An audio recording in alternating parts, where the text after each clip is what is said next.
ഇന്ന് നമുക്ക് ഹെൽത്തി ആയിട്ടുള്ള ഒരു ഈവനിങ് സ്നാക്ക് റെസിപ്പി കണ്ടു നോക്കിയാലോ.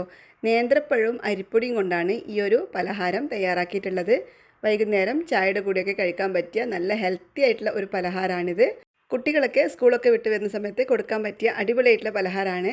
അപ്പോൾ നമുക്കിതെങ്ങനെയാണ് തയ്യാറാക്കുന്നത് കണ്ടു നോക്കിയാലോ.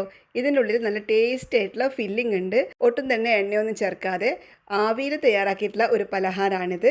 വെറൈറ്റി ആയിട്ടുള്ള ഈ ഒരു നേന്ത്രപ്പഴം കൊണ്ടുള്ള പലഹാരം എങ്ങനെയാണ് തയ്യാറാക്കുന്നതെന്ന് നമുക്ക് കണ്ടു നോക്കിയാലോ. ഇതിനായിട്ട് ഞാനിവിടെ 2 മീഡിയം സൈസിലുള്ള നേന്ത്രപ്പഴം എടുത്തിട്ടുണ്ട്. തൊലിയൊക്കെ നന്നായിട്ട് കറുത്തു പോയിട്ടുള്ള നേന്ത്രപ്പഴമൊക്കെ ഉണ്ടാവുമല്ലോ, ആ ഒരു നേന്ത്രപ്പഴം നമുക്ക് ഈ ഒരു റെസിപ്പിക്കായിട്ട് എടുക്കാവുന്നതാണ്. ഇനി ഈ പഴത്തിൻ്റെ ഫ്രണ്ടും ബാക്കൊക്കെ ഒന്ന് ആദ്യം കട്ട് ചെയ്ത് മാറ്റാം. അത്യാവശ്യം നന്നായിട്ട് പഴുത്ത പഴം വേണം ഈ ഒരു റെസിപ്പി ഉണ്ടാക്കാനായിട്ട് എടുക്കാൻ. ഇനി ഇത് ഇങ്ങനെ രണ്ടായിട്ടൊന്ന് കട്ട് ചെയ്ത് കൊടുക്കാം. അതിനുശേഷം ഇനി ഈ പഴം നമുക്ക് മിക്സിയുടെ ജാറിലിട്ടിട്ട് നല്ലതുപോലെ ഒന്ന് അടിച്ചെടുക്കാനുള്ളതാണ്. ഇതുപോലെ ഒന്നിങ്ങനെ ആദ്യം മുറിച്ച് കൊടുക്കാം. എന്നിട്ട് പഴം മാത്രം ഇങ്ങ് എടുക്കണം. ഈ തൊലിയിലാണ് നമ്മൾ ഇതിൻ്റെ ബാറ്ററൊക്കെ വെച്ചിട്ട് സ്റ്റീം ചെയ്തെടുക്കുന്നത്. അപ്പോൾ നല്ല ടേസ്റ്റ് ഉണ്ടാവും, പഴത്തിന് നല്ല ഫ്ലേവറും ഉണ്ടാവും. അപ്പോൾ ഇതുപോലെ എല്ലാ പഴവും നമുക്കിങ്ങനെ തൊലി കട്ട് ചെയ്തിട്ട് തൊലിയിൽ നിന്ന് എടുത്ത് മാറ്റാം.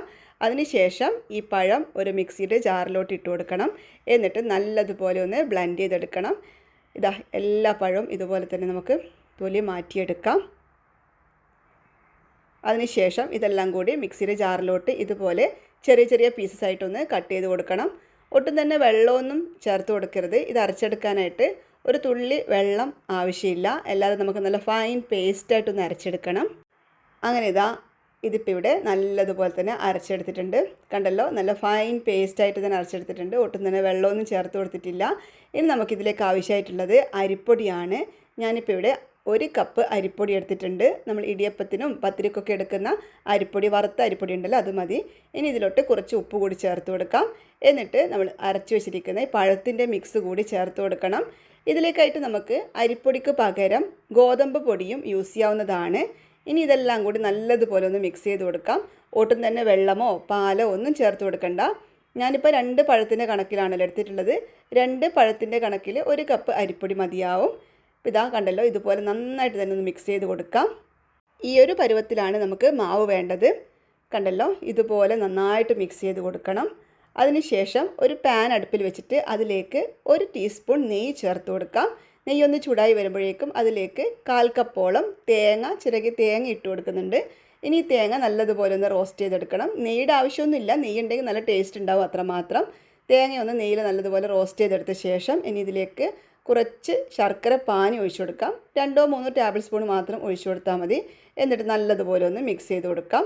ഇതാണ് നമ്മുടെ ഫില്ലിങ്. ഈ സമയത്ത് നിങ്ങൾക്ക് വേണമെന്നുണ്ടെങ്കിൽ കുറച്ച് ഏലക്കപ്പൊടിയൊക്കെ ചേർത്ത് കൊടുക്കാം, അല്ലെങ്കിൽ നട്ട്സ് ഉണ്ടെങ്കിൽ നട്ട്സ് ചേർത്ത് കൊടുക്കാം. അതൊക്കെ നമ്മുടെ ഇഷ്ടം. ആ ഫില്ലിങ് അവിടെ മാറ്റി വെക്കാം.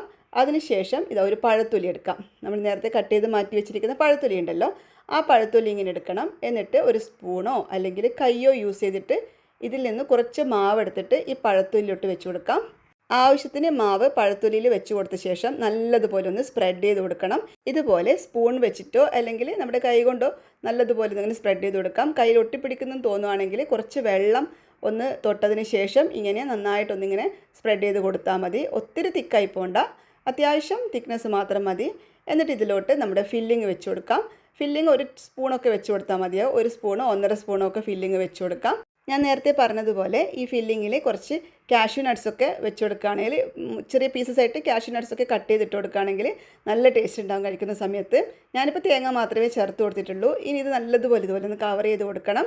എന്നിട്ട് ഈ ഒരു ഗ്യാപ്പ് വരുന്ന സ്ഥലത്തൊക്കെ കുറച്ച് മാവ് ഇങ്ങനെ വെച്ചിട്ടൊന്ന് ഫില്ല് ചെയ്ത് കൊടുക്കാം. കുറച്ച് മാവ് വെച്ചിട്ട് അത് നന്നായിട്ടൊന്ന് ഫില്ല് ചെയ്തെടുക്കണം. ഇല്ലെങ്കിൽ ഇത് സ്റ്റീം ചെയ്യുന്ന സമയത്ത് ഫില്ലിങ് പുറത്ത് വരും. അതുകൊണ്ട് 1 സ്പൂൺ മാവ് കൂടി എടുത്തിട്ട് നല്ലതുപോലെ ഒന്നിങ്ങനെ സീൽ ചെയ്ത് കൊടുക്കണം. നന്നായിട്ട് ഇങ്ങനെ സീൽ ചെയ്യുന്ന സമയത്ത് മാവൊന്നും പുറത്തോട്ട് വരില്ല.